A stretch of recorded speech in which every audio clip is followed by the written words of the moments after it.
All right, let's dive in. Today, we're tackling Australian workplace agreements, and we've got some fascinating textbook excerpts to guide us. This stuff might seem dry at first, but believe me, it can really impact your work life. Yeah, it's all about finding that sweet spot, making sure things are fair for both employees and employers. It's a balancing act, really. Exactly. So in this deep dive, think of us as your navigators, helping you understand how this system works. We're going to break down those awards, untangle enterprise agreements, and even look at how individual contracts fit in. And we'll see how these agreements play out in the real world. Remember those penalty rate changes a while back? We'll explore how those actually affected people's paychecks. Sounds good to me. Let's kick things off with the foundation. Awards. Awards have a long history. They're like the backbone of employee rights in Australia. They set the minimum standards for wages and conditions across entire industries, kind of like a safety net. So even if my company has its own agreement, there's this underlying award setting the minimum for how they can treat me. Exactly. Think of it as a safety net. It ensures you can't be paid less than the minimum wage or denied basic things like sick leave, even if your individual contract doesn't explicitly state them. So let's say I just started a new job. How would I even know which award applies to me?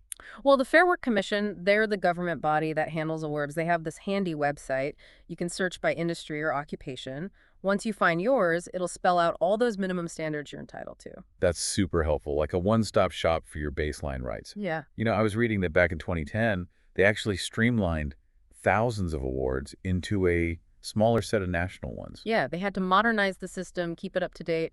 But, some businesses find awards a bit, inflexible. Okay. Well, because they apply broadly across a whole industry, right? So they might not perfectly fit the needs of every single workplace. So if someone was thinking about starting their own business, what would you say? Should they consider whether an award gives them enough wiggle room? For sure, they might want to think about negotiating an enterprise agreement instead. Those can be tailored a bit more to their specific needs. Okay, so let's talk about enterprise agreements then. They go beyond the minimum standards of awards. But how do they actually work in practice? It's like leveling up. Employers and employees, often with unions involved, they get together and hammer out an agreement specifically for their workplace. It covers everything from wages and hours to breaks and even training. So it's more collaborative. You got it. It's about finding a solution that works for everyone. But there's a key rule. Any enterprise agreement has to leave employees better off overall compared to the award. Better off overall. What does that really mean? Can you give us an example? Sure, let's say the award for your industry gives you 4 weeks of annual leave. An enterprise agreement might bump that up to 5 weeks or maybe offer extra benefits like flexible work arrangements, stuff that goes beyond the minimum. That makes sense. Our source also mentions these agreements usually last a few years and need a way to handle disagreements. Yeah, it's about setting clear expectations and a process for resolving any disputes that might pop up. One phrase that jumped out at me was good faith bargaining. It sounds a bit vague. What does that actually look like when people are negotiating? It's not just about being nice, it's about both sides being open about what they need and genuinely considering the other side's ideas. It lays the groundwork for, productive conversations. Makes sense? So, are there ever situations where an enterprise agreement doesn't actually lead to better conditions for employees? It can happen, yeah. Maybe there's a power imbalance or one side isn't really bargaining in good faith, but it's not that common. Something to keep in mind. Our source mentioned a really interesting case study about Telstra. After they restructured into different business units, they ended up negotiating 4 separate enterprise agreements. They even worked with the union and used online platforms to get feedback from employees. It's a good example of how these agreements can be tailored to fit specific situations. Each business unit had its own needs, so they wanted to make sure the agreements reflected that. And the fact they actually got input from employees shows they were serious about that collaborative approach we talked about. It seems like they wanted to make sure everyone's voice was heard. Right. Now, let's switch gears a bit and look at those individual employment contracts we all sign. Do they even matter, given this whole system of awards and enterprise agreements? That's a great question. I'm really curious to hear how they fit into the bigger picture. They definitely matter. Even though it's just you and your employer hashing things out, individual contracts in Australia still have to follow the Fair Work Act. That means they can't offer anything less than the minimum standard set by the award or those 10 national employment standards. So it's not a free-for-all, even though it's personal agreement? Nope, not at all. You're still protected. The contract can give you better conditions than the award, but it can't give you anything worse. That's good to know. But our source did mention one exception, right? The high income threshold. If you earn enough, awards might not apply. More room for negotiation there. That's the idea. High earners are usually in a stronger position to negotiate, so the thinking is they don't need the same level of protection. But doesn't that mean we have a system where some workers have more protection than others? Is that really fair? It's a good question, for sure. It does make you wonder about power imbalances and whether everyone should have the same protections, no matter how much they earn. That's something to think about. Yeah. And just to be clear, the Fair Work Commission is there to make sure employers aren't trying to pull a fast one with contracts that go against the law. Absolutely. They're the watchdogs making sure everyone's playing by the rules. Okay, let's change gears for a bit and talk about something that caused a bit of a stir a few years back. Penalty rates. Penalty rates, a topic that always gets people talking. It's basically extra pay you get for working outside regular hours, like weekends or public holidays. Right, so it's like an incentive to work those less desirable shifts. But in 2017, the Fair Work Commission made that decision to cut penalty rates for certain industries, and it sparked a lot of debate. It was a big decision for sure. The cuts ended up affecting folks working in retail, hospitality, restaurants, fast food, pharmacies. Sunday and public holiday rates were reduced gradually over a few years. It really sparked some strong reactions, didn't it? Yeah. Our source mentioned how political groups were divided, highlighting those competing interests between businesses wanting to keep costs down and workers needing a decent wage. You got it. Some said the cuts would help businesses and create jobs, while others were worried about the impact on people who depend on those extra dollars to make ends meet. It just shows how these workplace issues are about so much more than just contracts and rules. They're connected to bigger social and economic questions. That's so true. It brings up all these questions about what a fair wage is, how we value different types of work, and how we balance the needs of businesses with the well-being of workers. It's complicated stuff. So looking back at the big picture, we've got awards, setting those baseline standards, enterprise agreements, allowing for those more tailored arrangements, and individual contracts, which still have to follow those minimum legal protections. It's like a multi-layered safety net, trying to protect employees while also allowing for some flexibility in the workplace. But the system isn't just set in stone, is it? Our source mentioned that awards get reviewed every 4 years. Is that how they keep things up to date? It's one of the ways, yeah. The Fair Work Commission reviews awards regularly, making sure they're still relevant to the industries and reflecting the changing needs. They get input from unions, employer groups, and even individual employees. So it's not just a one-time thing. It's designed to adapt. But with the way work is changing so quickly these days, do you think the system is going to be able to keep up? That's the million-dollar question, isn't it? That old idea of having one job for life, it's not so common anymore. We've got people freelancing, working remotely, juggling multiple gigs. The gig economy is huge. It's changing everything. And that's got to create some challenges for a system built around more traditional employment. Exactly. How do you apply minimum standards when work is so fragmented? What about benefits for people who aren't traditional employees? It's tricky. Do you think we'll need totally new types of agreements to deal with these new ways of working? It's possible. We might need to redefine what an employee even means and rethink what protections should apply.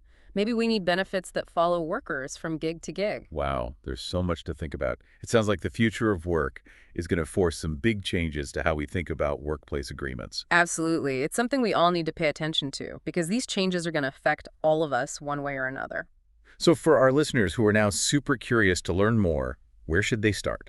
The Fair Work Ombudsman's website is a goldmine of information. They've got tons of info on awards, agreements, your rights and obligations. It's all there. Perfect. And we'll link to that in the show notes so everyone can easily find it. And speaking of digging deeper, I can't resist teasing our next deep dive a little.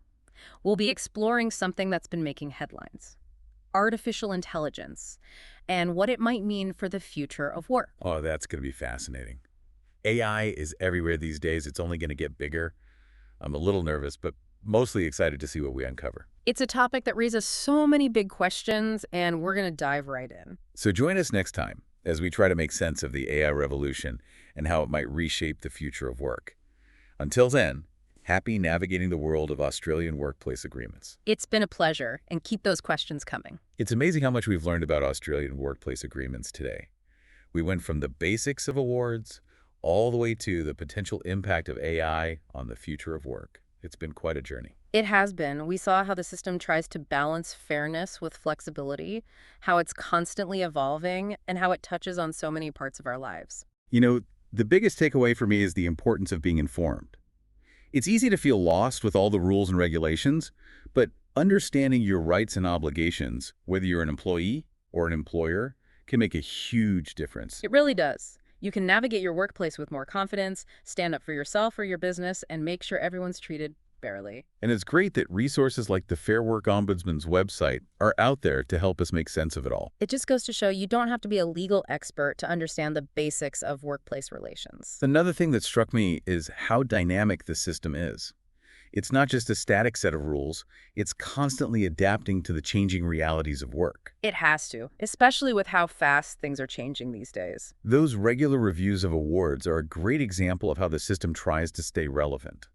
And let's not forget the power of collective bargaining through those enterprise agreements. It's a vital tool for shaping workplace conditions and finding solutions that work for both sides. It reminds us that we all have a role to play in creating fair workplaces. We're not just passive bystanders. Exactly. And as work keeps evolving, that active participation becomes even more important. We talked about the gig economy, automation, remote work. All these forces are reshaping how we work. And it'll be interesting to see how the system adapts. It might require some out-of-the-box thinking, some new approaches to ensure fairness and sustainability in a world where work is becoming less traditional, more fluid. Who knows? Maybe we'll see completely new types of agreements pop up, new ways of defining work relationships that better reflect the modern workplace. It's an exciting time to be thinking about the future of work, and I think workplace agreements will have a huge role to play in shaping that future. I feel like we've just scratched the surface of this complex and constantly changing topic. But hopefully our deep dive today has sparked some curiosity and inspired you to learn more. And remember, knowledge is power. The more you understand about Australian workplace agreements, the better equipped you'll be to navigate the modern world of work. So to all our listeners, stay curious, ask questions, and stay informed. The world of work is changing, and we all have a role in making sure it's fair and equitable for everyone. It's been a pleasure exploring this with you. Until next time, keep learning and keep shaping the future of work. And don't forget to join us next time for our deep dive into the rise of artificial intelligence and how it might impact the future of work. It's going to be a thought-provoking journey, and we can't wait to have you along for the ride. Until then, take care. It's incredible how much ground we covered today, from awards and agreements to AI and the future of work. Quite a journey. It really has been. We saw how the system tries to balance fairness for everyone involved, keep things flexible, how it's constantly changing, and just how much it impacts all of our lives. If I had to pick one big takeaway, it's that being informed is so important. It's easy to get lost in the weeds with all the rules and regs, but knowing your rights and what you're responsible for, whether you're an employee or running the show, it makes a huge difference. Absolutely. It gives you that confidence, right? You can navigate your workplace, advocate for yourself or your business, and make sure things are fair for everyone. And luckily, resources like the Fair Work Ombudsman website are there to help us figure it all out. Exactly. You don't have to be a lawyer to understand the basics. Another thing that struck me is how this whole system isn't just static. It's always adapting to the changing nature of work, which is pretty cool. It has to, especially with how fast things are moving these days. Those regular reviews of awards are a good example of that.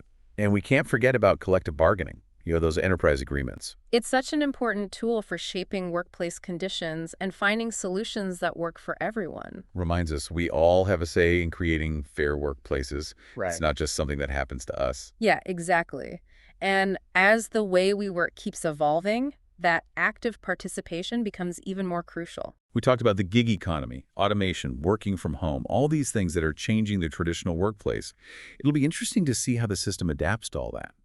Might need some creative solutions, some new ways of thinking to ensure fairness and sustainability in a world where work is becoming more, fluid, less traditional. Maybe we'll see completely new types of agreements popping up, new ways of defining those working relationships that better reflect the modern workplace.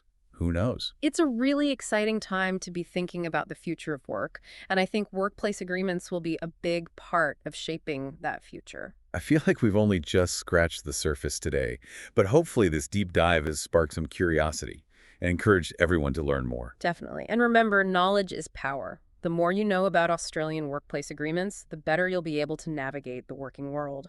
So to all our listeners, stay curious, keep asking questions, and stay informed. The world of work is changing, and we all have a role in making sure it's fair and equitable for everyone.